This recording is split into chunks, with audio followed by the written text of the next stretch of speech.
Hey MS gang, welcome back to the channel. If you are new to the channel, my name's Liam and in 2018 I was diagnosed with relapsing remitting MS. If you want to be part of the gang, stay straightforward, just smash that subscribe button. In this video, I'm going to talk about something that a few of you have been requesting, and that is traveling with multiple sclerosis, especially to hot destinations. As someone who experienced recently a trip to the beautiful island of Tenerife, I'm very much aware of the challenges and rewards that come with, effective planning and things like that. Traveling with MS requires thoughtful planning and preparation, especially when heading to hot countries. We'll discuss key considerations such as choosing the right destination, researching accessible accommodations, and ensuring you have the necessary medications and documents for a smooth trip. Heat sensitivity is a common challenge for many with MS, so we'll explore strategies to stay cool and comfortable in hot climates, including seeking shade, wearing lightweight and breathable clothing, staying hydrated, and taking regular breaks to avoid fatigue.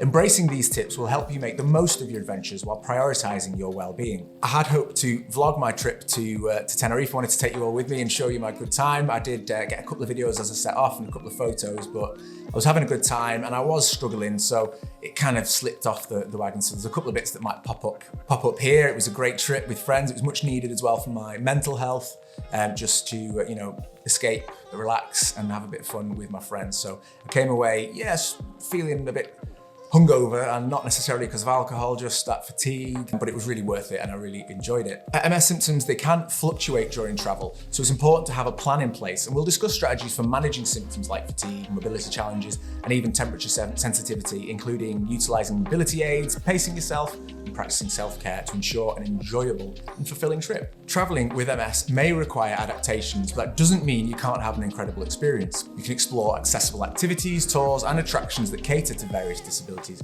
allowing you to immerse yourself in the local culture and create unforgettable memories. Traveling can be an opportunity to connect with the global MS community. You can even find local support groups, accessing resources and information, and connecting with fellow travelers who understand the unique challenges and triumphs of exploring the world with MS. So I want to share my personal experience when I was traveling to Tenerife, a destination known for its hot climate and stunning landscapes.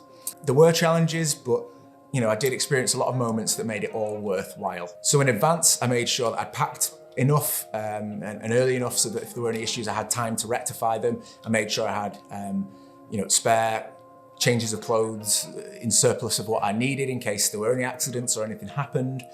Made sure I had all my documents somewhere where I knew where they would be, so when I needed them, I would be able to access them. And I also went to my GP, who provided me with a letter that kind of listed my medications. So I was able to take that with me in case there were any complications going through border control with a load of drugs, which typically is frowned upon.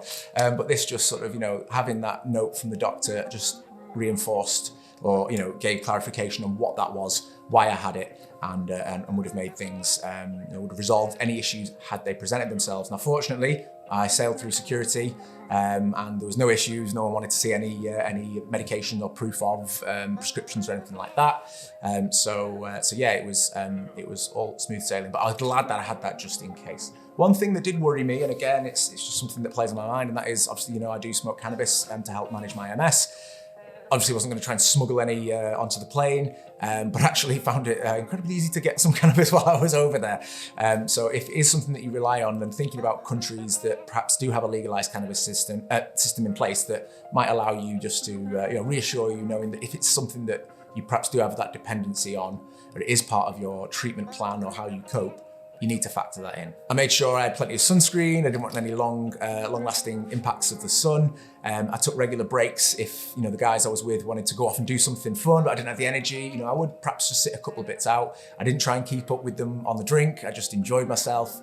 And that was it. I didn't go there with any sort of pre-expectations in terms of what had to happen, what I wanted to do, what I wanted to keep up with.